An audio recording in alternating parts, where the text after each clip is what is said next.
Okay, let's start. This is lecture 14 for incident response technology class.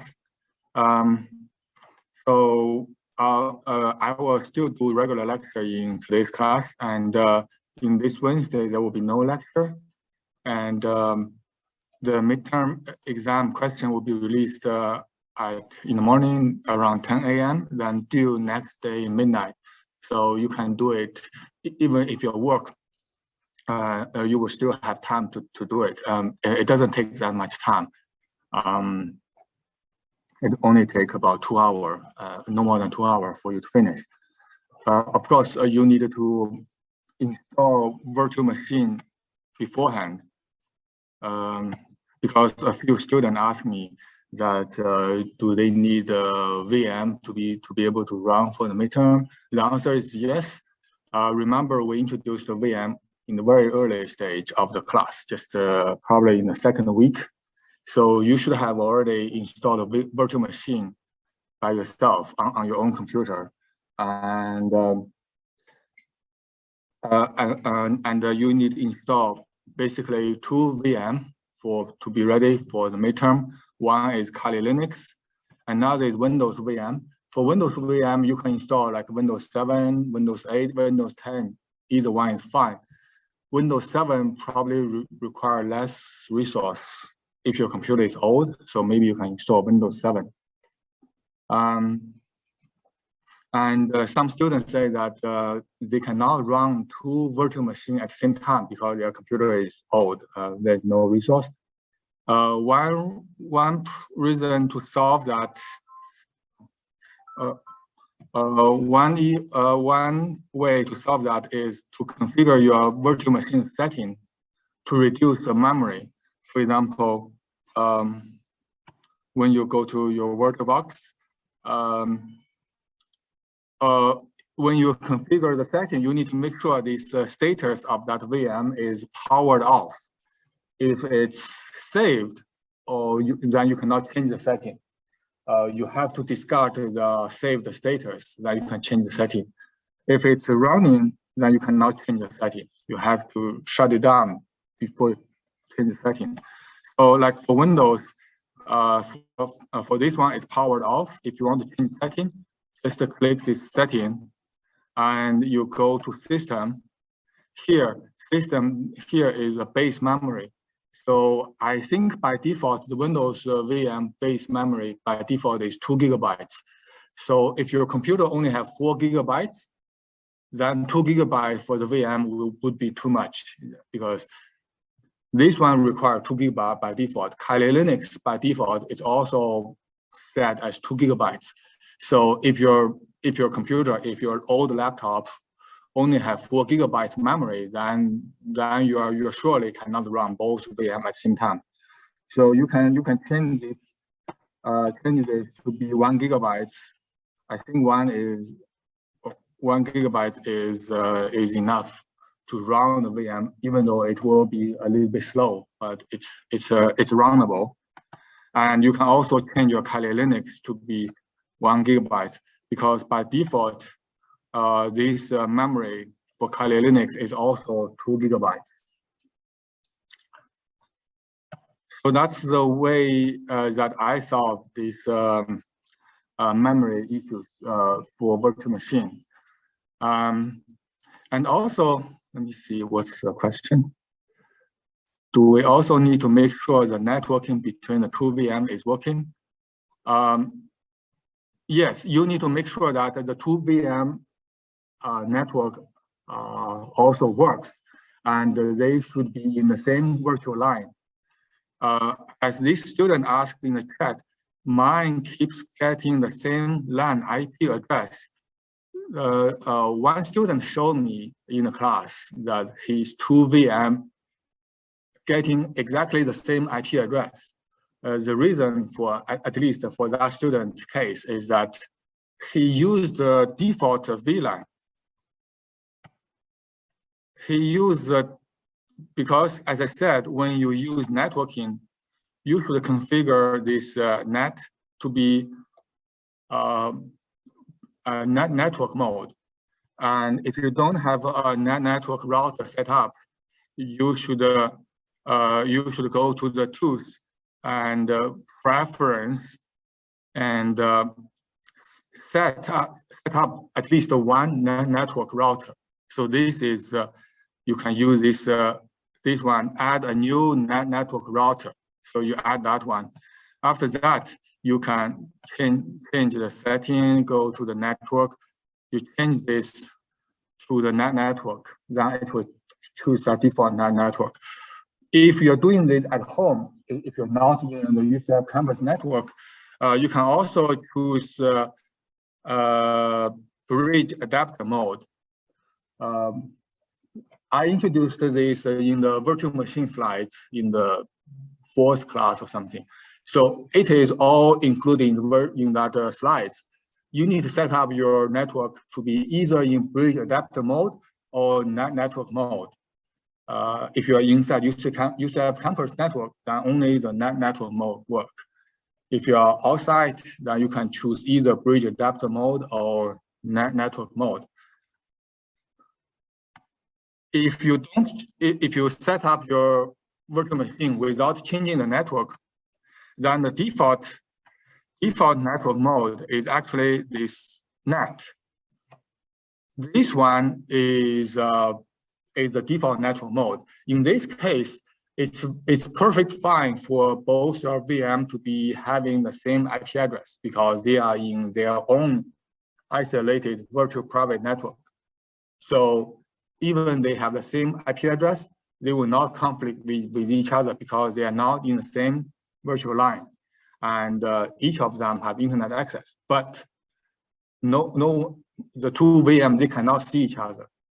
And for the later on, when we do penetration testing, those kind of things, you need to make sure these two VM to be in the same virtual line. So in the midterm exam, you need to, in order to prepare, you need to make sure that two VM in the same virtual line so that they can see each other.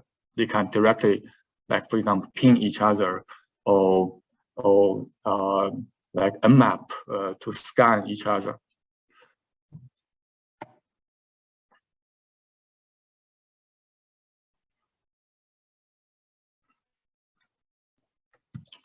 Well, if you have trouble to set up network mode, you can use bridge adapter mode because I think most of the students here they are not in the UCF campus network. If you are in your home or in a hotspot, you can use the bridge adapter mode. Most home Wi-Fi router and hotspot router they support bridge adapter mode.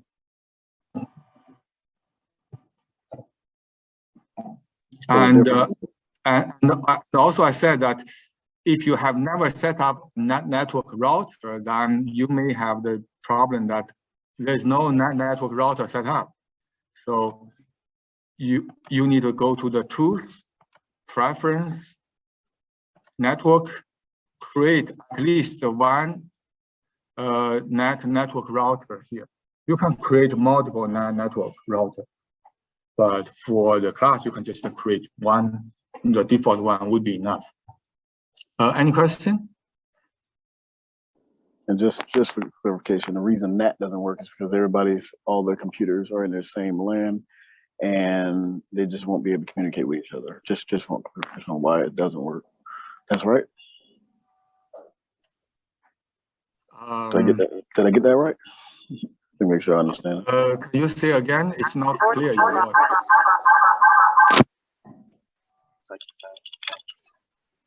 Can you hear me? Can you hear me?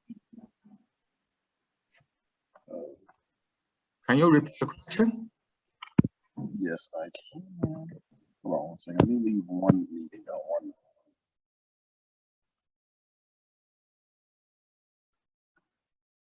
one. Any question here from student here? I'm sorry. Yes, I was trying to say that. Can you hear me? Yeah, I can hear you. Okay, so the reason why that doesn't work is because all the computers are in their own LAN, VLAN, and they don't communicate with each other. Well, no, so the issue before was it was getting the same IP address, and the reason for that was because it's in the same VLAN and it's talking to the same router. or do I have it backwards? If you set up the two VM correctly, they should get different IP address because they get IP address from the network router. Gotcha. And if the network router have already given one IP address to one VM, when you boot up another VM, it should be allocated with a different IP address. Okay. If they are set up to be in the same network router. So the issue before was that it was getting the same IP address, right?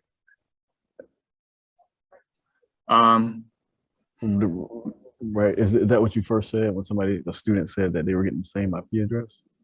Well, yeah. One student find me that the two VM get the same IP address. Then I find out that because he set up the two VM all in the net, the default network mode is actually this one. Okay. The default network mode is this one. This one, then every VM is in its own private network. So okay, it's perfectly fine for the two VM to have the same IP address because they are in two separate, different private networks. They will never see each other. So okay, it's perfectly fine. They have the same IP address. Okay. But the problem that they cannot talk to each other because they cannot see each other. Gotcha. Okay. Yeah.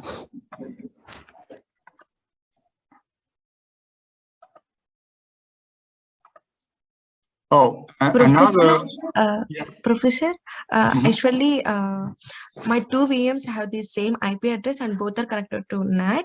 And I changed it to that. I changed that one by using tools and preferences. I changed that NAT to NAT network, but still is showing that messages. So it's not recognized that NAT network. Can you understand the question? Do you want me to repeat again? Yeah. She's just saying that she changed it to NAT network and it's still the same thing. They're getting the same IP, right? That's what you're saying, it's not about same IP, but it's showing that NAT network is not recognizing. And I choose the wrong network like that. It's displaying that message.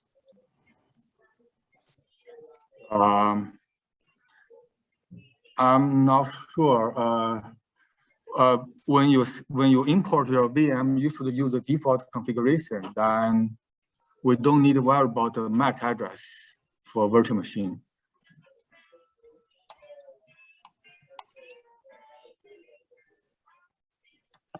Yeah.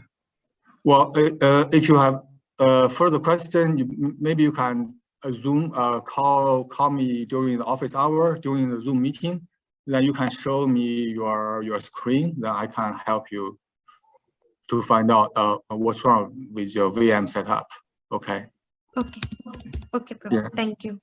Yeah. Remember the office hour. We also have the Zoom meeting, so you can join the Zoom meeting and show me your screen. It will be easier to do that. Okay, Professor. Thank you. No problem. Another common problem for students to set up virtual machine is that they can install the virtual machine without any error. But when they start to run VM, the VirtualBox give you some error message. One of the very common error message is because your computer by default has disabled VT technology. Basically, VT technology just means virtualization technology, which is supported by all the CPU. But some laptop, especially for laptop, some laptop by default, they have disabled this virtualization technology. Then VirtualBox cannot run. So to solve that, you can just reboot your computer, go to the BIOS configuration. For most laptop is just when you reboot, you press F10. Then you can set the settings and enable this VT technology. Then that error should go away.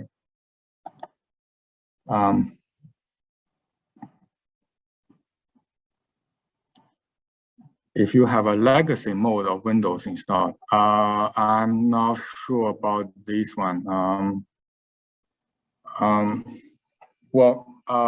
I don't know about the legacy mode of Windows. I think everyone right now should use at least the Windows 7 and up.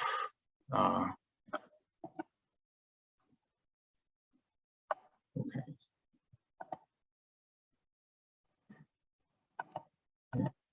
Okay, so that's for the VM installation. Oh, another is that one student have complained to me that he cannot download the virtual machine image from Microsoft website because it's very big. Remember, it's like Windows, for Windows 10, it's about close to 7 gigabytes.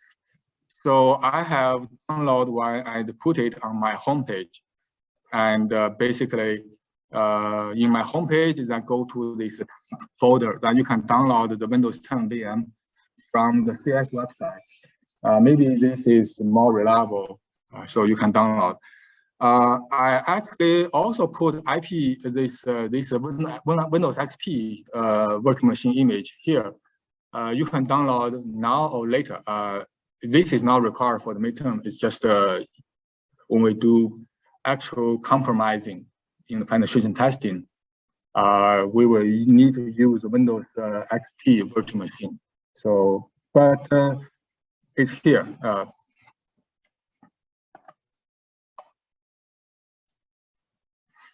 Okay, let me go back to the lecture slides. It's Reconnaissance.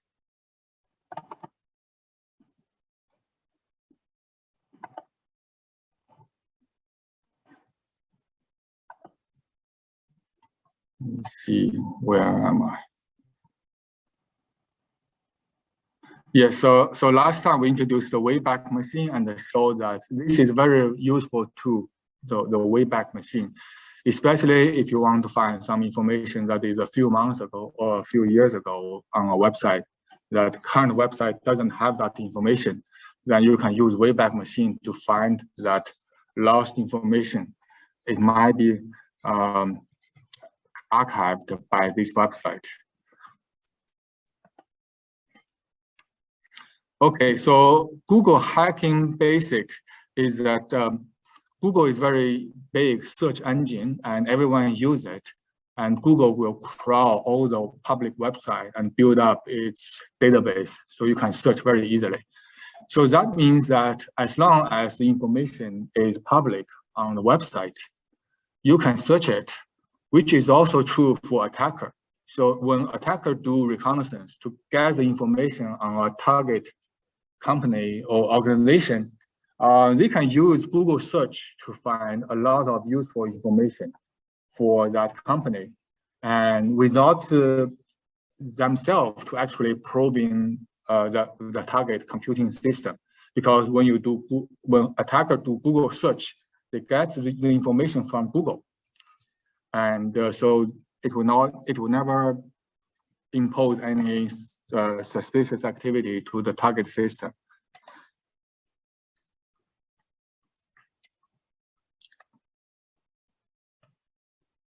And after introduce that, we will briefly introduce how you can defend against this type of information gathering.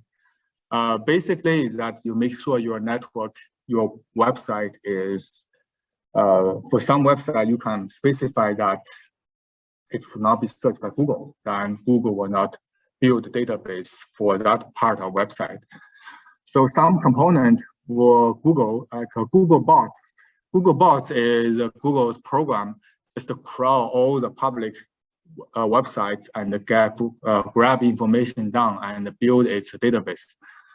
Google Index is the massive index of the web page. So you can think that this is very large database built by Google. They extract information from website and build its own search database. Google Cache is similar to the archive, but the purpose is different. Google Cache will basically archive everything it has searched. So it's also very big. However, because it tries to archive everything it crawled, it can only cache for a website for maybe a few days or a few weeks. So it cannot like archive something that is 1 year or 2 years ago, because it doesn't have that much storage space. So Google Cache is cached for all the website it has crawled for a few days or a little bit longer.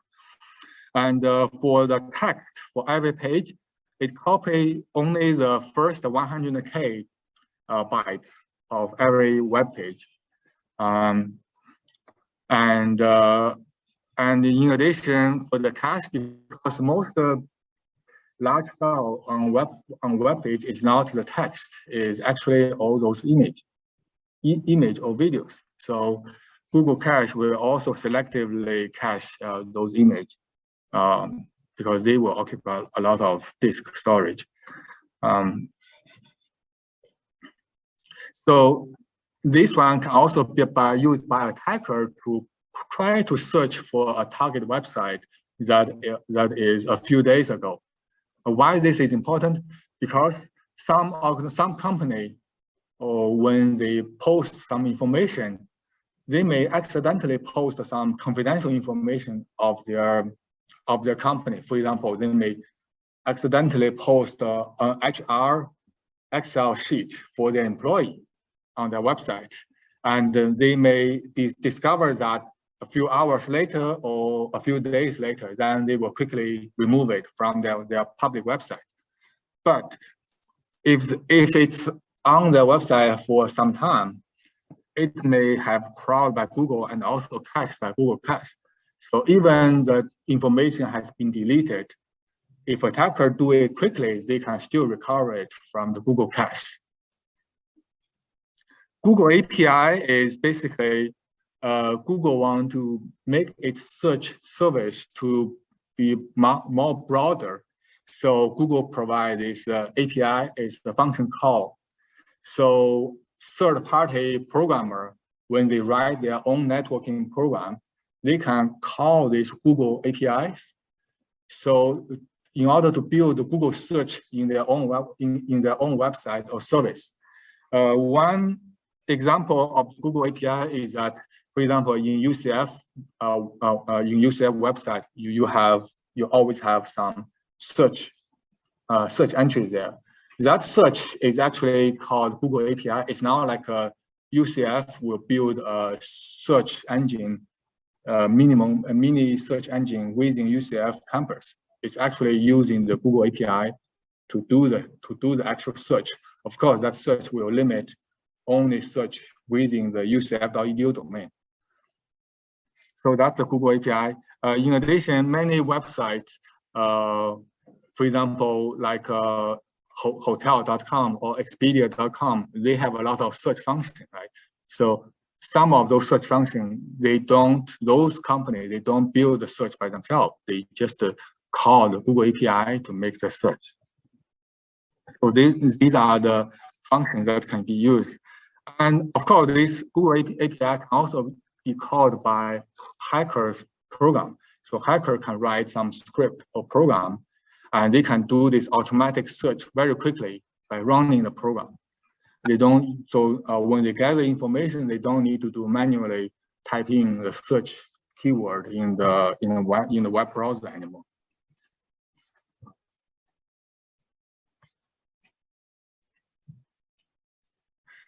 So for Google search, one very important concept some people may not be aware that normally we just type search keyword and that's it. But actually, when you do search, you can type in some operator like a site, like file type, site, comma. This one just to say search only in this in that specific domain. This file type is search only for the object that is a PPT file, like only. So this means we only search for PowerPoint slides. This one is only search in the cache. Only search in the cache within this domain. And you can combine all these operators together to give you very targeted and specified search. So we will show that. And so if a web page is removed, it may still be in Google cache for a certain time. So if some company, they accidentally post confidential information and quickly remove it, it doesn't mean that it cannot be searched by users or hackers. It may still in the Google cache. In addition, it may already archive in archive.org. This one, once it archived, it will be archived for a very, very long time. As we have showed, UCF, the archive is close to 20 years.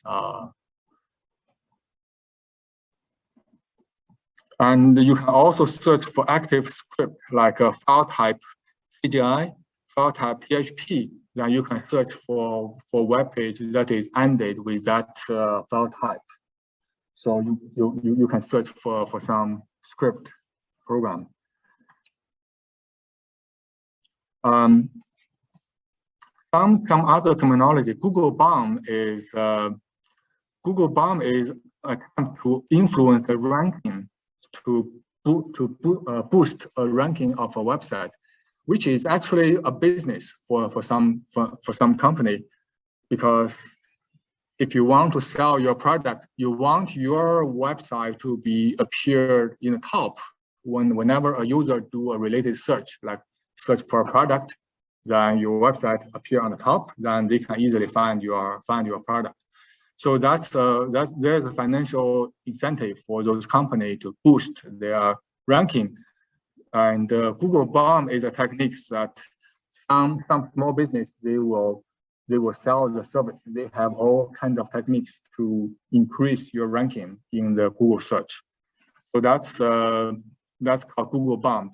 So there is a constant back and forth, basically constant war between Google search engines algorithm and all those companies which try all the tricks, try to fool the Google search ranking algorithm.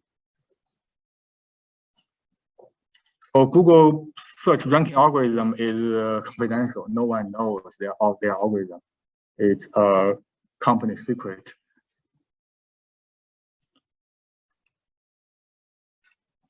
And normally when we do Google search, we just search keyword, and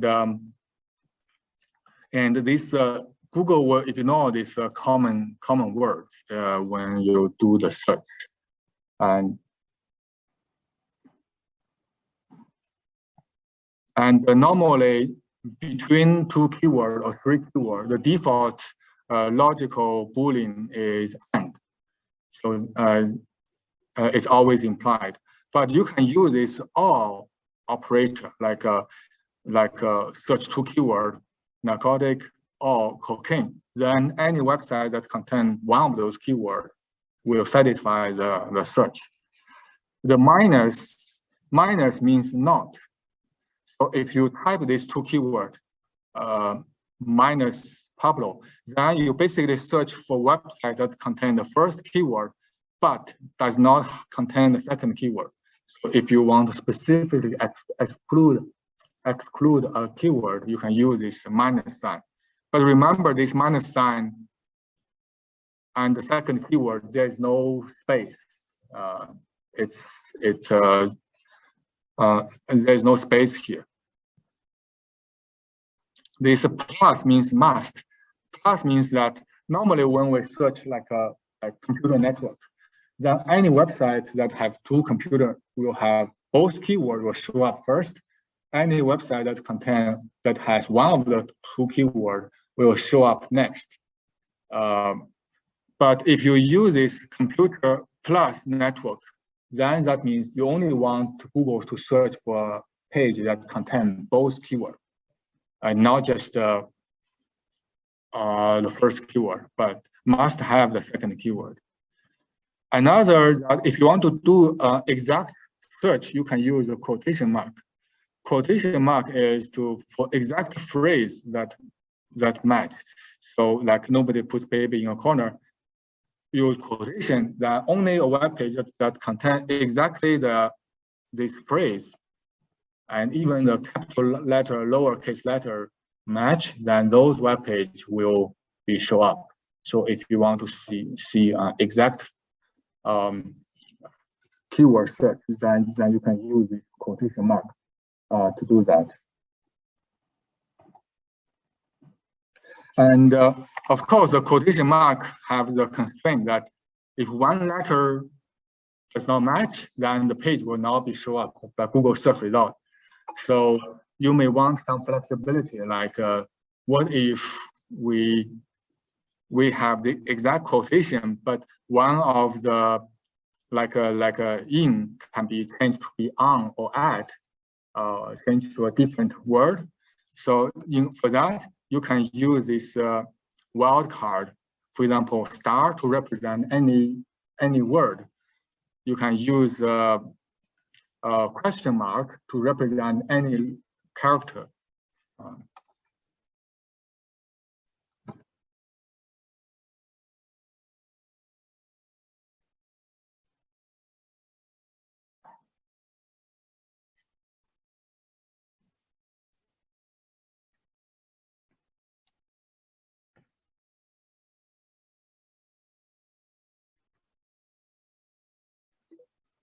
Okay, and so let me demonstrate this operator, especially the operator of this part.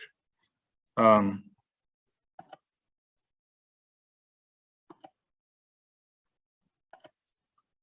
example, if I want to search for like this is very useful search technique. If I want to learn like a blockchain, because the easiest way for me to learn like a blockchain is to read some lecture notes by college professor when they talk about blockchain in their lecture. So if I want to do that, I can use blockchain security. For example, I want to search for blockchain security. Then I can use file type. And suppose I want to search just the PowerPoint slides, then you can use file type PPT. And because I want to search only the lecture slides from the college professors, and not other website, then I can use this site. Edu site will specify which domain you want to do the search. So for US university, all the US universities, the domain will always end with the .edu, because that's a top level domain. So you can use site edu to narrow down. And when you do the search, all the search results will actually to be PPT slides. And they are all coming from this .edu domain. So you can see that this is introduction, network security, privacy. Well, blockchain in some is not contained. So if you want to do specific search, like I can use quotation mark to have exactly phrase.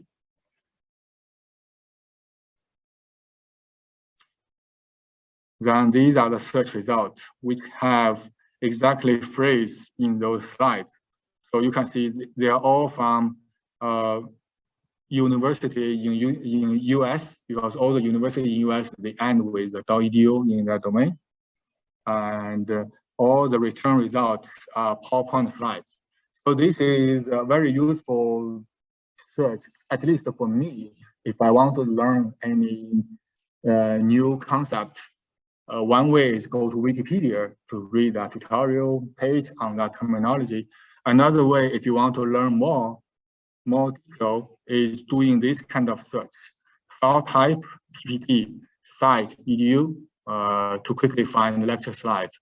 Because many faculties, especially in computer science, they post their lecture content online publicly.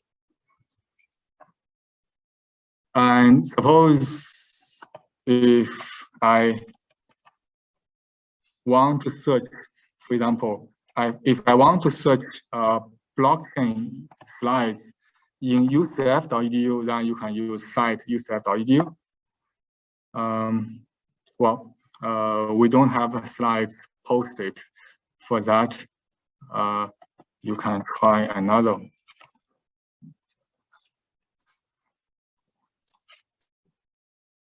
Well, this one doesn't. So if you specify this, basically you search only within that domain. So if you want to find the slides in a specific university, you can do that.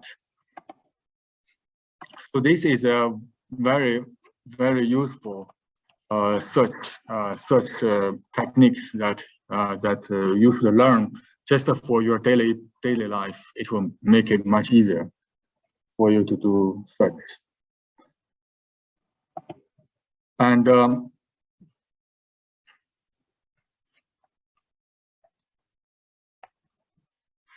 another you can use is advanced search in Google. Basically, suppose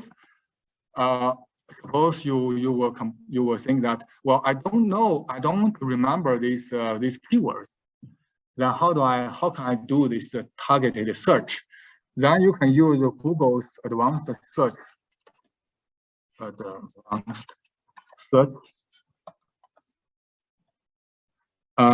It's just this website. Then in this advanced search, you can search like, for example, blockchain security. All these words or this exact phrase, suppose we just put in the exact phrase. And then language, you can specify any language or region, like if you want to specify in any country. And site or domain, suppose we put edu domain, because here it tells you what does this mean, search for one site or limit result to a domain like .edu, .org, .gov. So suppose we just do this .edu and the file type. Suppose we only interested in PowerPoint slides. Then after you select all these options, you can do this advanced search.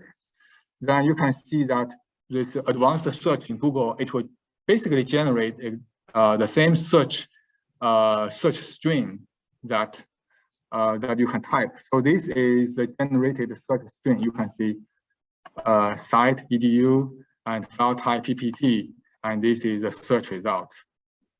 So if you don't remember this search operator, that's fine. You can just go to Google's advanced search page to do this targeted search.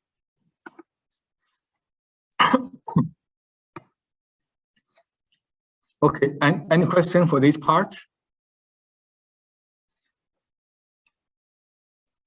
So here are some operators in the Google search. We have introduced the file type and cache and site domain. Well, here it doesn't have the site, but here are some other operators. For example, in text, then that means you want to search the keyword should be in the text of the page. You can use this in title. If you want to search a page that have that keyword in its page title, then you should use this in title operator. Then this Google search will not return a web page that contains this keyword in the text part. In URL, so you can specify that I want this keyword to be searched for the website that the URL actually contains that keyword. So this is in URL. Num-range basically return any page that contains a number that within this range. So if you want to search specifically for something related, for example, 2021, you can put a num range as 2021. So it must have a number within that. One useful for this num range is that if you want to search, for example, for some phone number or social security number, you can put a number range there to return the result.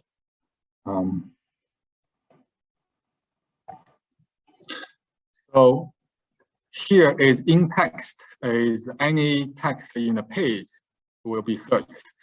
File type is basically the object returned by the Google will have that file type, like a PPT, file type PPT, then any object is a PPT slide.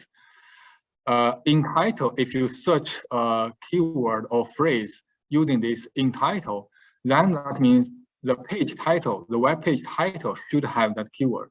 Remember, most web page, they contain the text. You can also specify what's the web page title. So this in title is used for that. Num range, so you can specify that the page must contain a number within that range.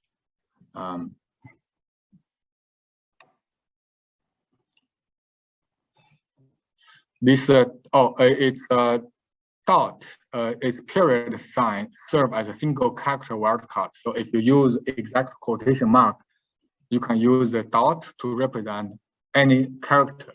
You can use asterisk to represent any word. If you use exact quotation mark, exactly quotation search to increase your search result.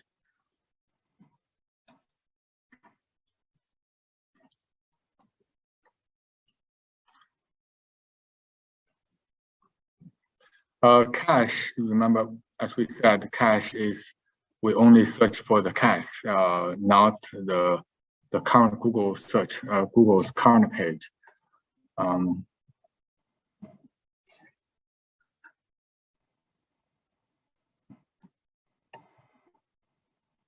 So what can file type be used by Google?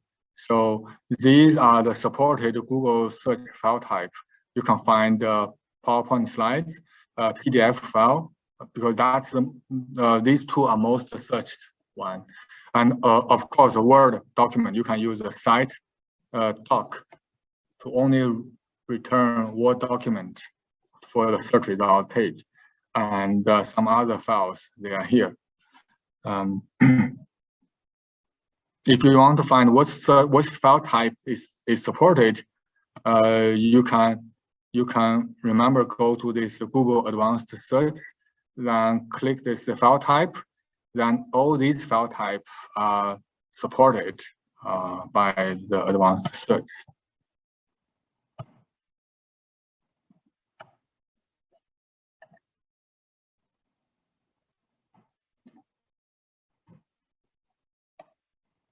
And Google search can also give you more information than the website they want to provide. One is called direct listing. If you set up your website not carefully, by default, your website will enable the directory listing, which may be harmful for your information. For example, CIS websites support this directory listing. What the direct listing means? For example, this means that this CIS website support direct listing, because if I type a URL, instead of showing a web page or showing the web page not found, it showed everything under this directory. This temp is the one directory in my homepage folders. So everything here will be show up, and besides all the files, it also showed the web servers. The web server is running Apache web server. This is the web server's version, and the underlying OS system is Ubuntu. So all these things will be revealed to attacker if attacker this web listing. So web listing, why it's harmful? One is that it reveals this information on the target website, so attacker know what the software running on the target. So if some software they have known vulnerability, they can compromise our website very easily. Another is that it will reveal all the file under the folder, even if some files the user, the web publisher, the owner of the website, they may not want that file to be public. They just accidentally put the file under the folder, but in their web page, they never reference to that file. So maybe the user think that because I never reference to the file, then this file will never be searched by any user because it's not on the web page. On the web page, you cannot find it. But if the web server supports the web listing, then all the file under those folder will be listed, and which could be a big problem that accidentally leaked many information. For example, under this folder, under my homepage, this research folder, it's just many PDF files, just the previous published paper or something. So some of them may not have a URL link on my homepage. I just put it here, but the web listing means attacker can find any file under this folder and download it. All of them will become public. So that's the why this is important. So that's why for carefully set up web server, you should disable the web listing function. How do you find whether a website supports web listing? You can do Google search doing this, like in title, index.off. This dot represent any character, usually because a website, this default web listing, it always has a default title. It's called index of something. So like here, this is the title. This is index space of, then that URL. So you basically Google search index .of, then you can find any website that supports web listing. For example, if I want to find in title index.of, then site UCF.edu. What does this search mean? This search means I want to focus on this UCF company, UCF organization, UCF.edu domain. Find for any website within this domain that support web listing. Because if I find any result page, that particular website must have this index of. So it must mean it support index listing. So here it shows that this crcv.ucf.edu support web listing. CS website support web listing. This physics.ucf.edu support web listing. For example, you can come here and you can see these users, all the content here. Maybe only partial of the content he published on his web page, but all the files can be seen by any user on the internet.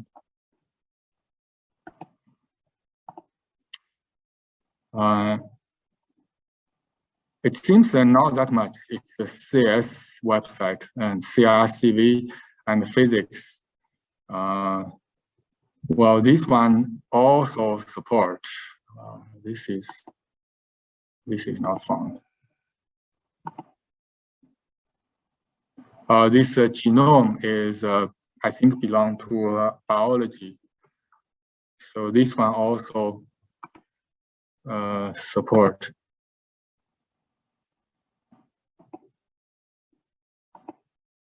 So in this way, you can find for a target organization what web server support this directory listing. Then you can use this, go their particular web server using the direct listing to find many files on that website.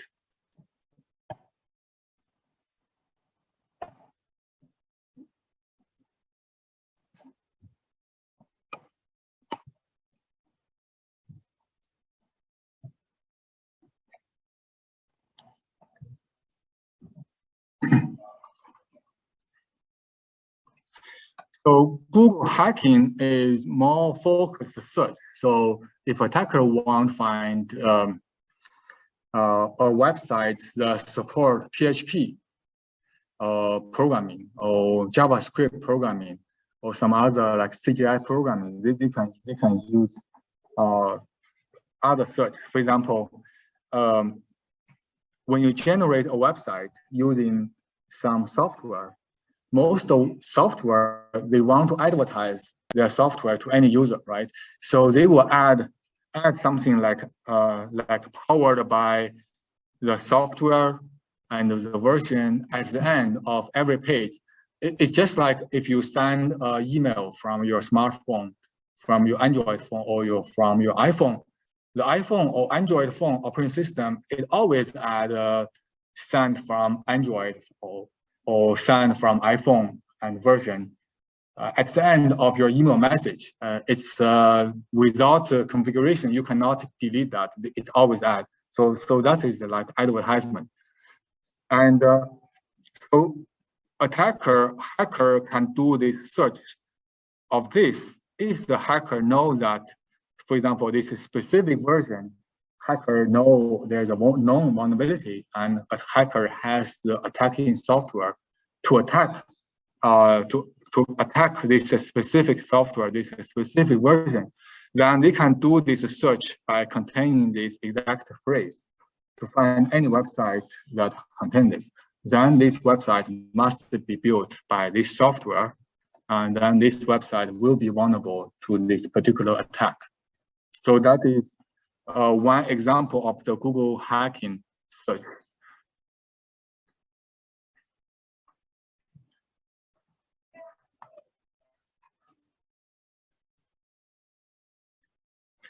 So attacker uses this security advisory and then generates this exactly targeted search phrase in order to find potential vulnerable target on the internet, or specifically on a domain, on a specific domain of a company.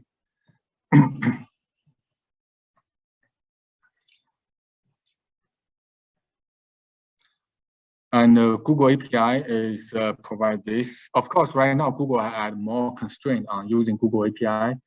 If you use Google API infrequently, then you can use it freely. If you use the Google API very often, then you probably need to have a signed contract with them, or register yourself, and they will review and give you approval. Then you can use Google API to do a lot of search.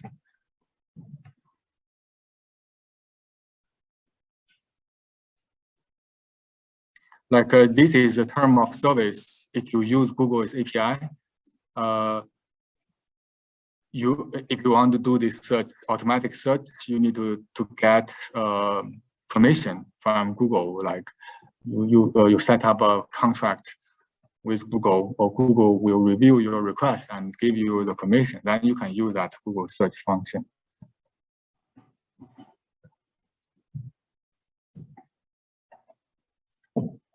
So how do we, okay, I think I need to mention a little bit more about Google hacking. So if you search Google hacking, let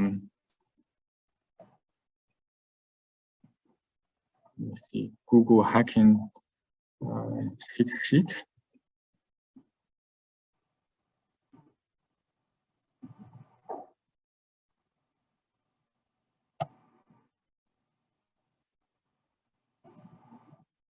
Here is I think this cheat sheet is just what I mentioned. It's just this all this search phrase. Which one provide?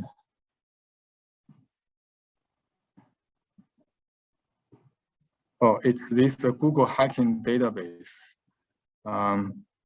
Okay, so this is the website, Google hacking database. If you Google search it, then it contains all the search phrase, exactly search phrase that's used by attacker, like it will list like in every day what is used by attacker, it will explain what are these search phrase means, like this in text powered by a Blue CMS version 1.6, because this is a vulnerable file. So because this specific software has some vulnerability that attacker can compromise. Index of backup.xml, sensitive directory. So it's not just to find a web server support with direct listing, but also it just to find web server support direct listing and also have that specific file, because those kind of file will contain maybe some private information. So these are a lot, so you can see, and on every day there are many one of them. You can think that this is like a blacklist. Google see this search phrase in the blacklist. Google might give you a warning and does not give you the search result. For example, if you search this on Google,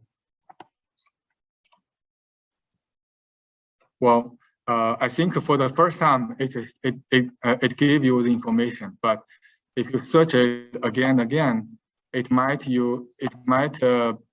block you. Well, this one doesn't block, but it happened that if you do some exact search too many times, then Google will block your search. Basically, say that maybe you are doing some harmful search, so they will not give you the search result. So these are the Google hacking search phrase that attacker try to find specific target on the internet by using Google search.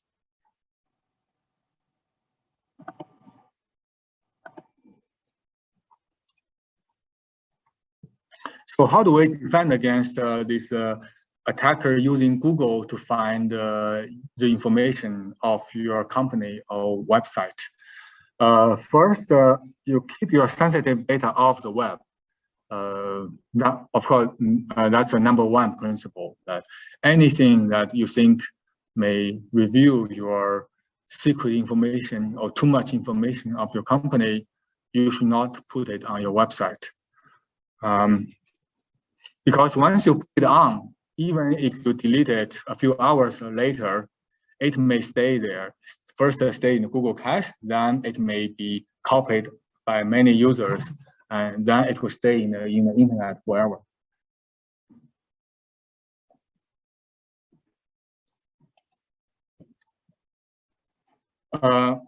Consider removing your site from Google's index, because Google have gave the policy that if you put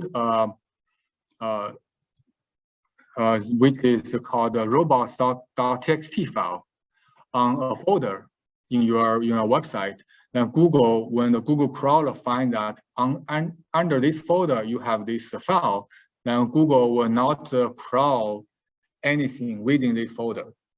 So we will not build a search index for anything within this folder. It means that first, you want your website to be crawled by Google, because otherwise people may not find the content on your website. On the other hand, if you think some folder contains some sensitive information, then you can put this robot.txt under that folder, so Google will not build search index. Then that specific folder will be a black hole on the internet.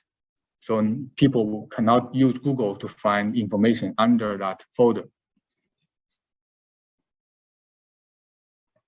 Of course, this is a policy by Google, and also I think the policy for the other major search engine like Yahoo or Microsoft Bing.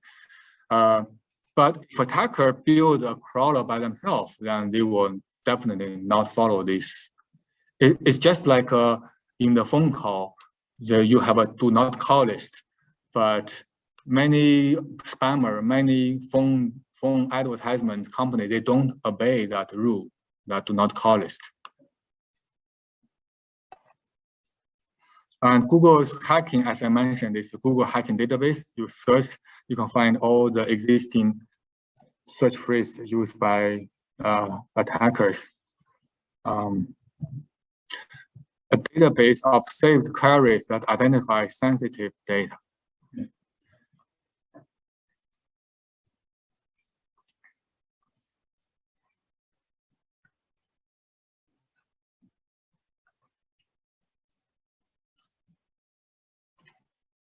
So what a hacker can learn from Google queries, for example, files contain password, files contain social security number, sensitive directory if your website enabled the directory listing. Pages contain login portal. So if you find a page containing login portal, then attacker may try, for example, password guessing attack. Repeatedly try to log in to that website. Page contain network vulnerability data like firewall logs. Defense from Google hacking is that check your website for Google hacking vulnerability. For example, if you are the administrator for your company, you should check this Google hacking database from time to time. Find this phrase, for example,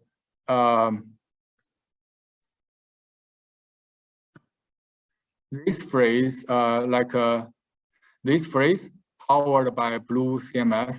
Then, if your website certainly happen to be using this software, then you should check your software whether it's version 1.6 or not. If it's 1.6, then it means you certainly need to update your software, because attacker doing a search, there must be a vulnerability that could be used by attacker for this specific version of the software. And this one, if your web server built on Apache software, your version should be bigger than this one. Otherwise, this one is vulnerable. If attacker do this search, it must be vulnerable thing that could be attacked.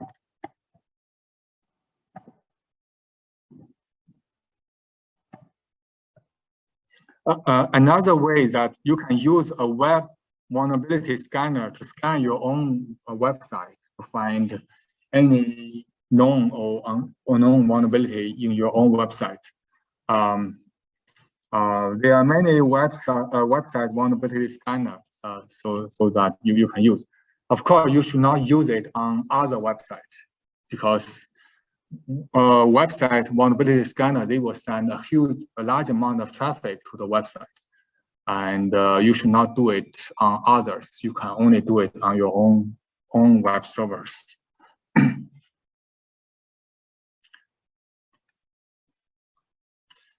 If Google have cached a page, for example, suppose your company accidentally post a confidential information file on the website, then you discovered it, you delete it. After you delete it, you should inform Google and let Google to remove it. Google has the page support this automatic service. You can put in the request and they can remove it from their cache automatically. If you don't want a folder to be indexed by Google, you can put this file robots.txt in that folder.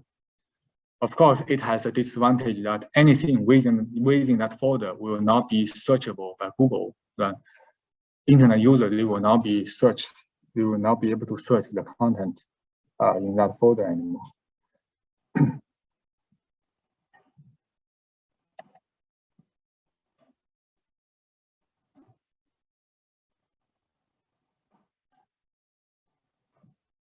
Request from Google, you go to this, remove pages from other place. I haven't tried this before. And for archive, for that website, remember that website will archive anything for many years. So you can also send a request to ask them to delete their cached version of your own website. Suppose for some time your website have published some information, so you should ask Google to remove it from Google Cache. You should also send request to archive.org to let them to remove the cache as well.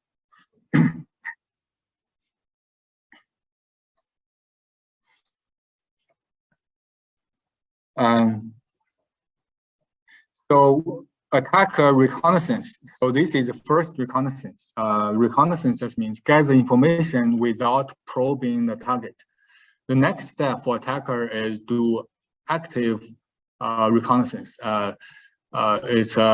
So we call it scanning, because attacker in this scanning stage, they need to send some traffic to the target to gather further information on the target. So that is scanning.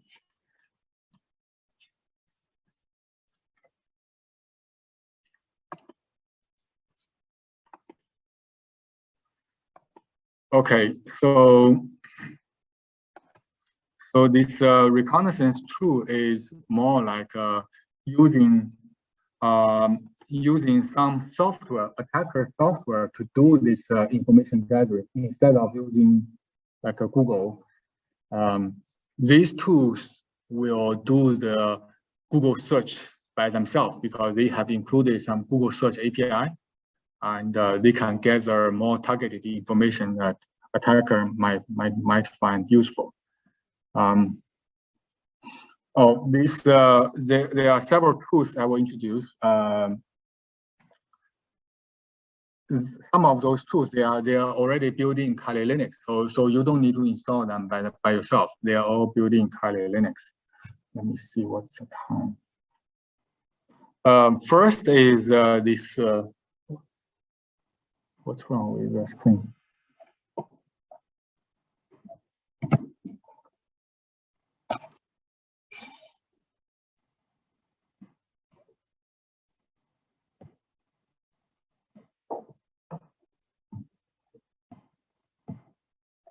Okay, first one is called website copier, is HT-Track, and later there are some other tools that can do a website copier. HT-Track is like you enable attacker to clone a website. Why attacker need these attacking tools? Because this is because of the phishing attack, phishing email attack. Phishing email, I think you have the concept that phishing email is attacker send you a fake email. That if you click the link, you will be redirected to a website. The website looks exactly the same as a legitimate website. For example, Bank of America. It looks exactly the same as Bank of America website, but the website is built by attacker. So attacker simply using this website copier or cloning software to clone the website, to clone a legitimate website to have exactly the same layout. And then normal user, if they don't pay attention, they will think that, well, this is Bank of America website, so I put in my login information. Then their login information will be known by the attacker. So that's why attacker use that.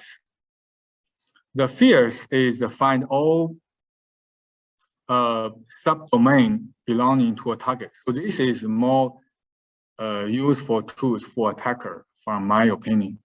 The harvester is like still using Google search engine to find information that attacker might feel interested.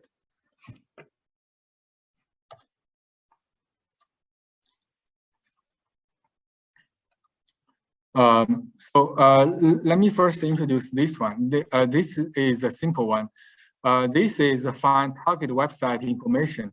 So Netcraft provides that. There are some other websites will also provide this information gathering. So they provide a service. You tell them the domain you want to get information. Then those websites will send in probing traffic to the target domain name URL and get the information of the target.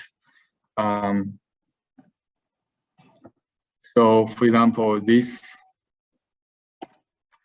Netcraft is actually a security company, a software security company. They provide the security product, but let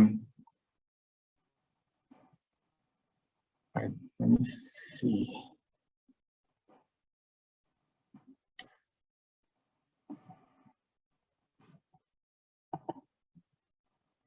Okay, so in this website, this internet tools here, you can see that what's that site running. So it provides some other tools.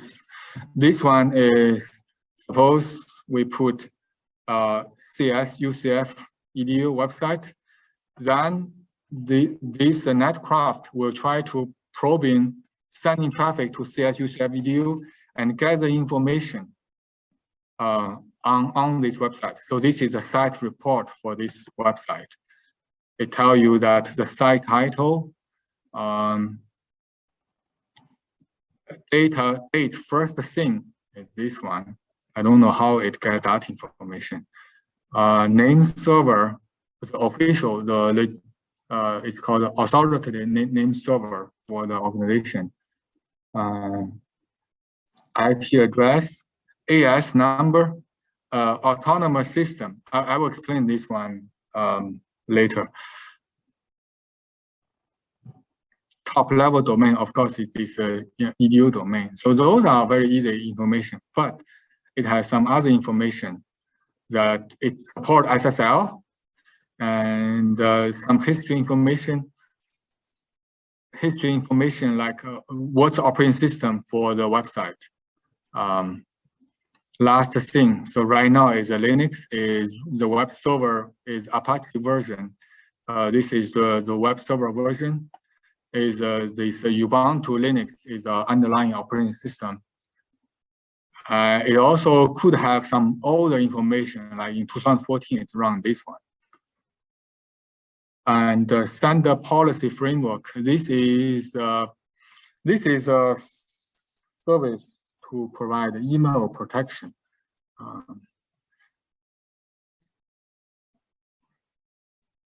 Web tracker, I don't know that one, what that means. Server-side technology support SSL, client-side support JavaScript. It also supports jQuery, and it's a special JavaScript library. Blog, it supports WordPress.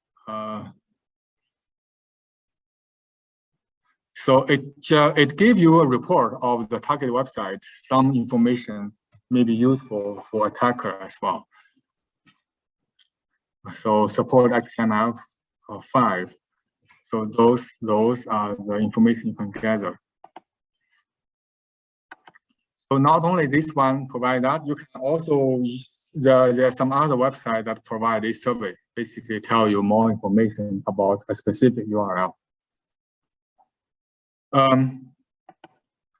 So the advantage for attacker to use this is that you can gather information for any website, and at the same time, you are not probing, you are not sending any traffic to the target. The traffic is sent by netcraft.com or by some other online service. The traffic is never sent by your computer, so you will never be discovered by the target. So that's why we still call this as reconnaissance.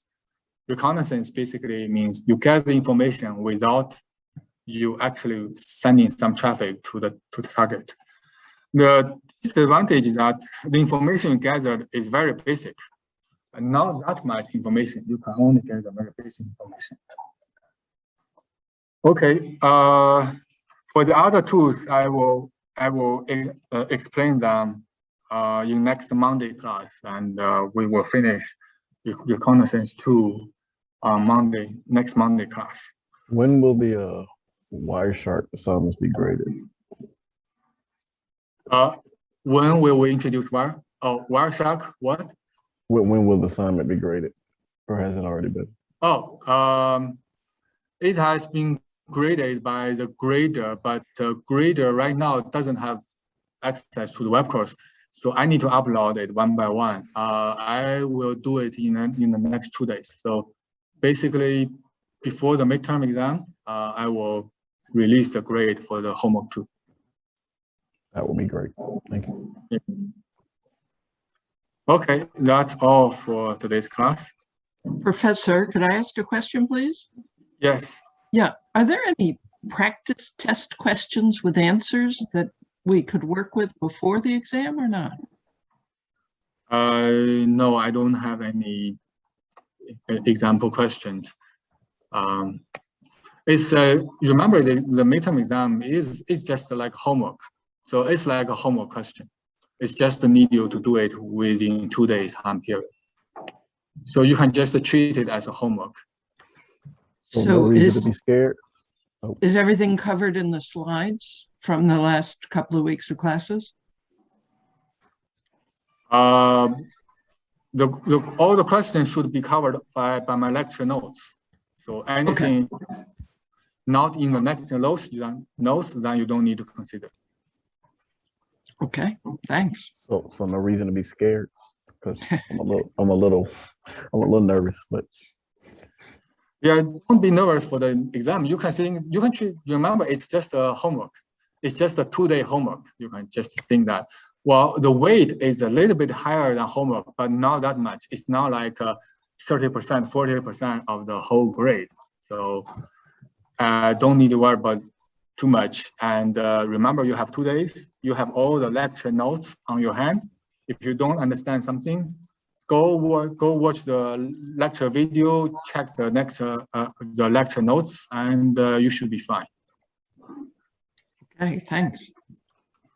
Okay, see you next Monday. And this Wednesday, if you have any question, you can also call in during office hour and to ask question related to the midterm exam question. Okay, that's all for today.